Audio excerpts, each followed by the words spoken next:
आप पहला फूला जाति उलो पार्टी का मतलब समझिए। जब प्रणब बाबू का नाम राष्ट्रपति के लिए हुआ था तो ममता बनर्जी ने सपोर्ट किया। जब प्रतिभा पाटिल का नाम हुआ था तो हमारे शिवसेना ने प्रतिभा पाटिल को एनडीए के एलाय होगी थी, उन्होंने सपोर्ट किया था।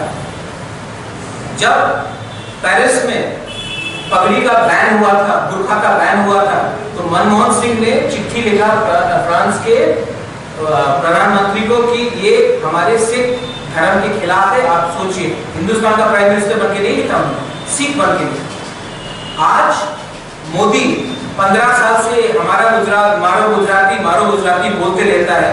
इलेक्शन के 10 दिन पहले आप खाकड़ा में उसका जीएसटी हटा देते हो। तो हमने किसी कम्युनिटी के खिलाफ तो नहीं बोला है, हमने बोला है कि आप सीएबी सिटीजनशिप अमेंडमेंट बिल एक ऐसा बिल है जो देश को तोड़ेगा। इस समय आप अपने पार्टी को पीछे रखिए, समाज को आगे रखिए और इसका विरोध कीजिए। हमने नहीं कहा है कि आप बीजेपी छोड़ दीजिए, आईएनपीटी छोड़ दीजिए, आईपीएफटी छोड़ दीजिए, सीपीएम छोड़ दीजिए, कांग्रेस छोड़ दीजिए। हमने कहा है सीएबी देश के खिलाफ है, इसके लिए आप इसमें पॉलिटिक्स मत रखिए और समाज के बारे में सोचिए। आज पुलवामा में जो हमारे सिपाही को मारा गया, हमने क्या बोला?